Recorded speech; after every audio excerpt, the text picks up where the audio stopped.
Welcome to This Week in Astrology. This is episode number 634 for September 16 through 30, 2023. The fall equinox, an abundantly aspected Aries full moon, and a rare quintuple Yod highlight the second half of September. More aspect patterns, including intense T-squares featuring Mars and Pluto, round out this potent astrological month. And I announced this month's winner of a free 1-hour Astrology Plus session with me worth $180.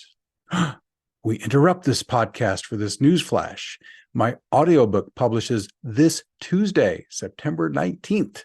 After nearly a year of hard work, the audiobook of my #1 Amazon bestseller is finally publishing. Instant Divine Assistance, your complete guide to fast and easy spiritual awakening, healing, and more, will be available on Audible, Amazon, and iTunes.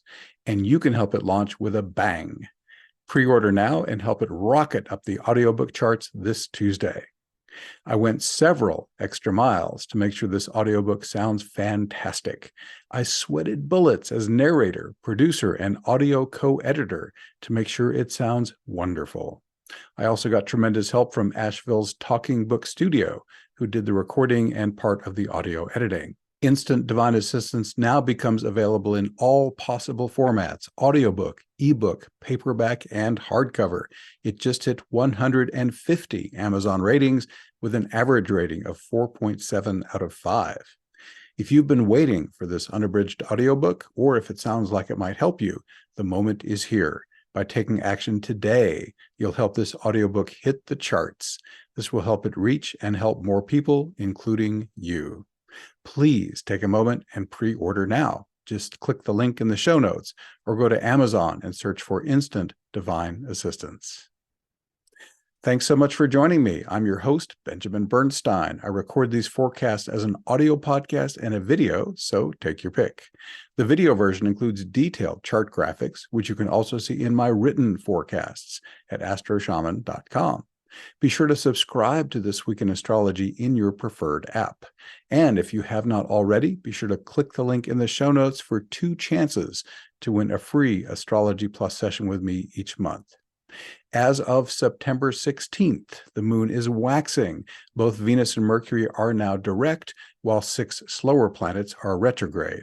And we have 3 continuing aspect patterns. See details and links to all this in the show notes if you wish.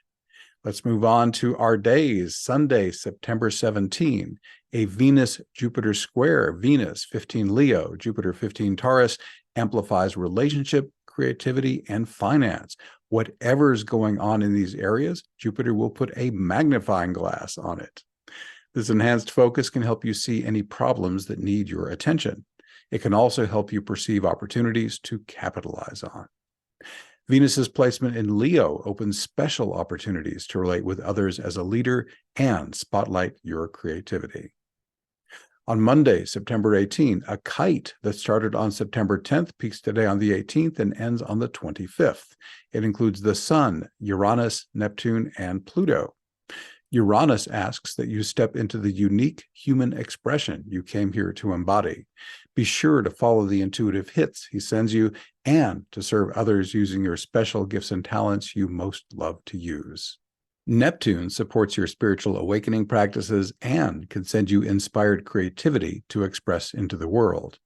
Neptune's support makes it easier to operate in the zone and work with your dreams. Pluto offers you wealth and power and makes it easier to dive into shadow work, shamanism, and occult practices. He also supports personal transformation of all kinds. On Tuesday, September 19, a Sun-Neptune opposition, Sun 26 Virgo, Neptune 26 Pisces, can add power to your spiritual awakening practices, amplify inspired creativity, and help you stay in flow state.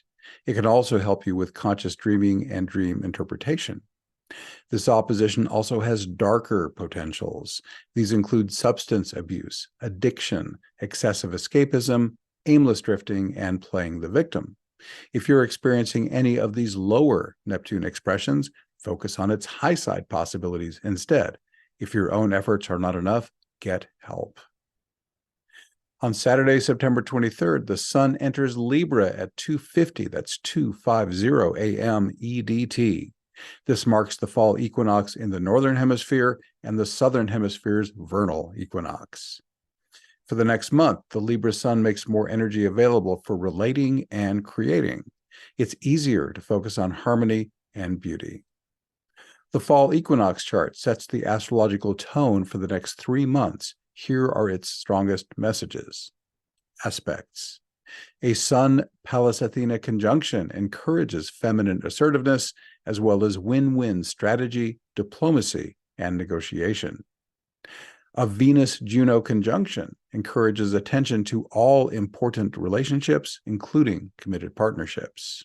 A tight trine between the Venus-Juno conjunction and Chiron harmoniously supports relationship healing and counseling. The square between the Venus-Juno conjunction and Uranus is the featured aspect in my September 29 full moon forecast. You'll learn more about it later in this episode. Mars opposes Chiron and sesquares Saturn. This could stir up old emotional wounds.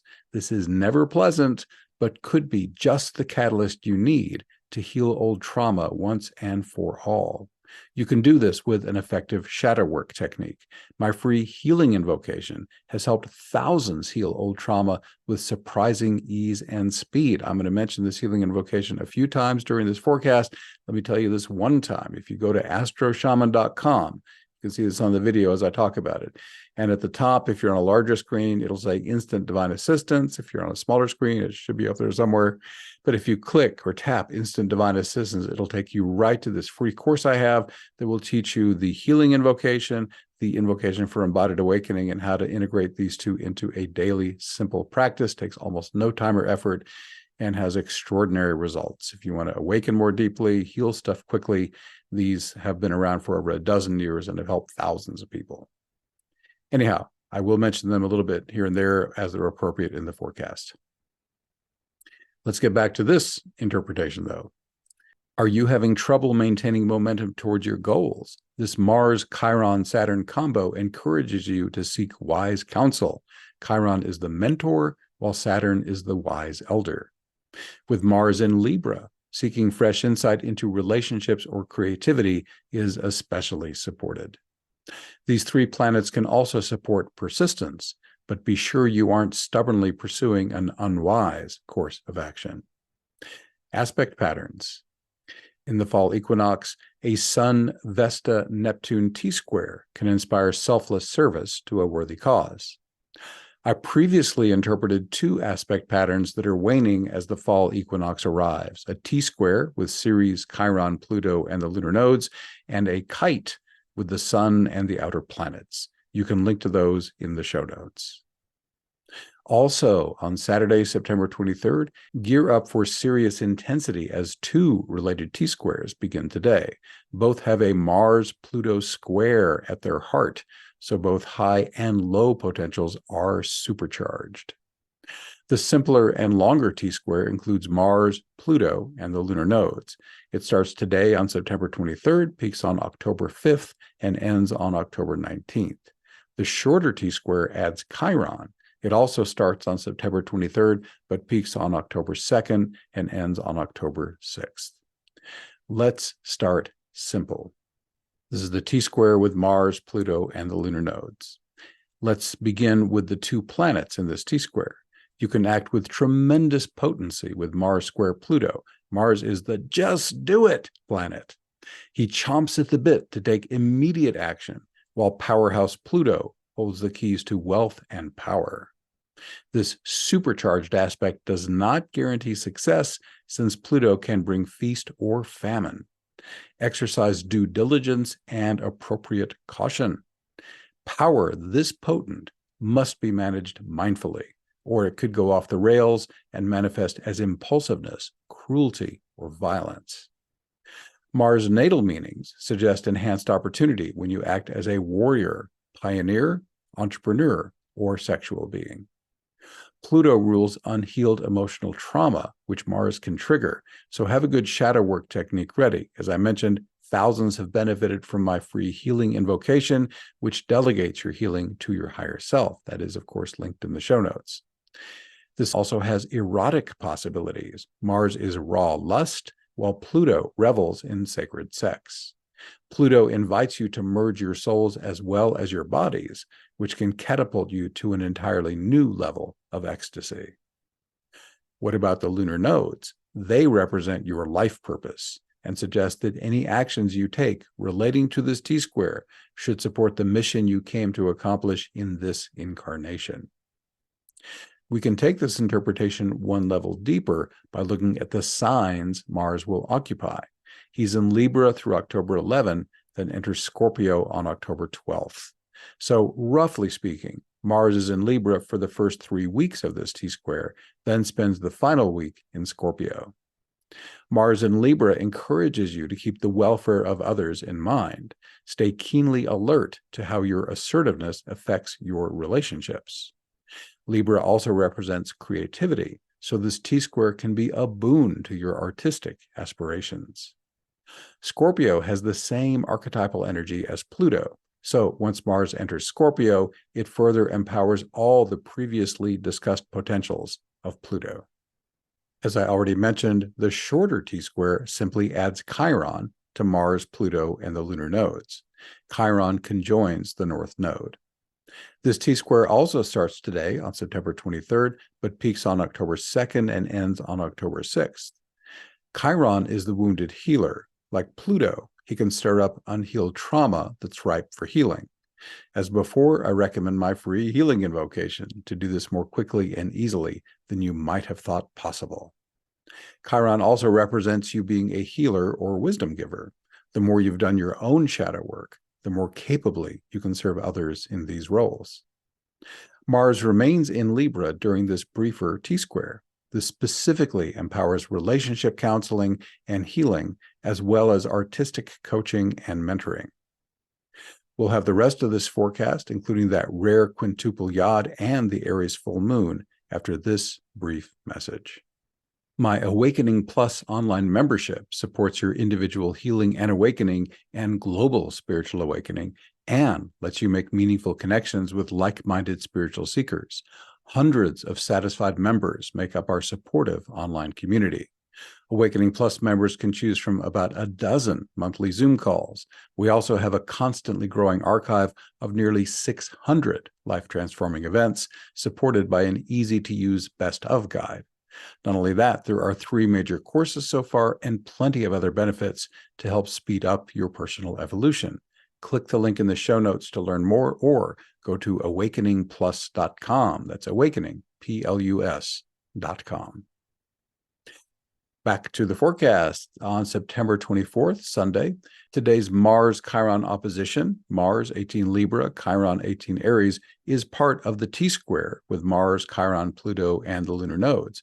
And I already interpreted that here in this podcast. On Monday, September 25th, your mental acuity can be harmoniously energized by a Mercury-Jupiter trine.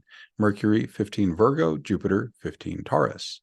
It's a good time for learning, writing, and communicating. On Wednesday, September 27th, learning, writing, and communication are supercharged by a kite that includes Mercury and the 3 outer planets, Uranus, Neptune, and Pluto. Starts on September 27th, peaks on October 2nd, and ends on October 6th. With Mercury in Virgo, a sign it rules, through October 4th, this harmonious aspect pattern also supports service, health, and detail work. On Thursday, September 28th, a rare Quintuple Yod, 5 fingers of God in one, starts on September 28th, peaks on October 4th, and ends on October 9th. It includes Venus, Mars, Juno, and the 3 gods of change, Uranus, Neptune, and Pluto. Yods call for adjustment, and relationship is the most obvious theme shared by Venus, Mars, and Juno. What adjustments could you make to improve challenging relationships and make great relationships even better? Listen for the intuitive guidance provided by Uranus and Neptune, then forge ahead with the awesome power of Pluto. The standalone Yod with Mars, Uranus, and Neptune deserves its own interpretation. Follow your inner guidance as you act as a warrior, pioneer, entrepreneur, or sexual being. On Friday, September 29th, a full moon illuminates the sky at 5:58 a.m. EDT, exactly at 6 degrees Aries. Any Aries full moon is great for release or adjustment in your activities as an entrepreneur, warrior, initiator, or sexual being. Aspects. All the full moon's aspects are hard or semi-hard. This creates a challenging tone for this lunation. Note for astrology nerds. As shown in the illustration, you can see it on the video or find it in the written forecast. Most of these planets create a geometrical form that looks like an aspect pattern. But as far as I know, the symmetrical combination of one opposition, 3 squares, 2 semi-squares, and 2 sesquares is not in the books, nor is the simpler trapezoid, formed by 1 square, 1 opposition, and 2 semi-squares, formed by all the planets shown except Ceres and Vesta. If you recognize either of these aspect patterns, please let me know what they're called. Just pop me an email at benjamin@astroshaman.com. What is this full moon's most important aspect? Venus and Juno, who are almost exactly conjunct, tightly square Uranus. All 3 planets also aspect the moon, which ties them into a formal full moon interpretation. Venus represents all important relationships, while Juno tightens the focus to committed partnerships. This suggests paradigm shifts in important relationships of all kinds. This square could shake up a relationship that has challenges or launch a wonderful relationship into even more awesome magnificence. It might be helpful to think of your relationships in 3 categories. 1 is the great relationships that obviously make your life better. Are there innovative things you could do to make them even better? On the other extreme, do you have relationships that are toxic, where after interacting, you want to jump in the shower to scrub off all the negative energy you just picked up? With some of these people, can you draw a line in the sand and stop all communications? If not, can you at least minimize contact? If not, these adversarial allies can be your greatest teachers. When they irritate you, it shows where you still have healing work to do. Notice where the discomfort is strongest in your body. Then do a healing invocation, which you already know how to get to, and it's linked in the show notes. This gives your higher self a chance to quickly and easily clear the underlying trauma once and for all. Finally, there are borderline relationships. These have significant upside potential along with serious problems. I have done over 10,000 client sessions as an astrologer, shamanic healer, and life coach. Thousands of clients have shared their relationship challenges with me. Based on what I've learned, relationship healing is most likely to succeed when both people are strongly motivated to improve the relationship. In addition, it's best if they're using a proven relationship healing method. My all-time favorite, whose effectiveness has been proven globally for decades, remains Marshall Rosenberg's nonviolent communication system. That's linked in the show notes too. Here's a thought that can make it easier to release a toxic or troubled relationship. You're only walking away for now. There might be excellent reasons to resume the relationship later. Who knows? The future is full of surprises. Individual aspects. The Venus-Juno-Uranus opposition I've already discussed is this full moon's headline aspect, but there are lots of other moon aspects you can weave into your full moon intentions. A Moon-Uranus semi-square invites you to be your authentic self and follow your intuitive hits. It also encourages you to serve others using your special gifts and talents you most love to use. With the Moon square Vesta, consider how things are going with the higher causes you are selflessly supporting. The moon opposes the warrior goddess Pallas Athena. Are you being appropriately assertive? Are you working smart and being strategic? Are you achieving your goals through win-win approaches like diplomacy, mediation, and negotiation? Finally, with the moon quincunx Ceres, are you doing effective shadow work so you can clear old traumas once and for all? And are you making the needed adjustments to bring greater harvest and abundance into your life? Also, On Friday, September 29th, today's Venus-Uranus square, Venus 23 Leo, Uranus 23 Taurus, is part of the Aries full moon that I just interpreted. And on Saturday, September 30th, a Mercury-Uranus trine, Mercury 23 Virgo, Uranus 23 Taurus, easily and harmoniously joins your human mind, Mercury, with divine mind, Uranus. Intuitive hits can come more easily, and original thinking can be easier. With Mercury in Virgo, you can take your raw creative downloads and craft them to perfection. Finally, on Saturday, September 30th, today's Uranus-Juno square, Uranus 23 Taurus, Juno 23 Leo, is part of the Aries full moon that I just interpreted. Also, learn fast and easy tools for awakening, healing, and more, gain wisdom from enlightening guests, and enjoy mind-bending ayahuasca stories. It's all on my Awaken, Heal, and Thrive podcast. New episodes drop around the 9th and 23rd of each month. Check out the latest episode called Beyond Effort, the smart and effective way to do spiritual practice. Click the link in the show notes or search for Awaken, Heal, and Thrive wherever you get audio or video podcasts. I mentioned earlier that we have our free session winner for September. Her name is Frances, Frances. This is the only Frances who has entered. So if you're hearing your name and you entered, that's you, Frances. If that's you, send me an email, benjamin@astroshaman.com, and we'll get you set up for your free 1-hour Astrology Plus session with me. Congratulations. And everybody, thank you for being here. Once again, I'm Benjamin Bernstein with astroshaman.com. I can serve you with astrology readings, shamanic healing, and one-of-a-kind life coaching. All my one-on-one services are equally effective in person or long distance. I also offer an unbeatable price on SolarFire, the #1 astrology software for Windows. And as I mentioned, I run the Awakening Plus online membership for spiritual support. You can learn about all this and more at astroshaman.com. Please reach out if you have any questions. My email is benjamin@astroshaman.com, and my number for voice and text is 828-338-9852. I'd love to connect with you. We're wrapping it up. Please leave me a 5-star rating, review, or comment wherever you get this episode so others who also love astrology and spirituality can find it. And be sure to pre-order my Instant Divine Assistance audiobook publishing this Tuesday. And check out my Awaken, Heal, and Thrive podcast. Thanks again for spending this time with me. I wish you infinite blessings as the stars light your way.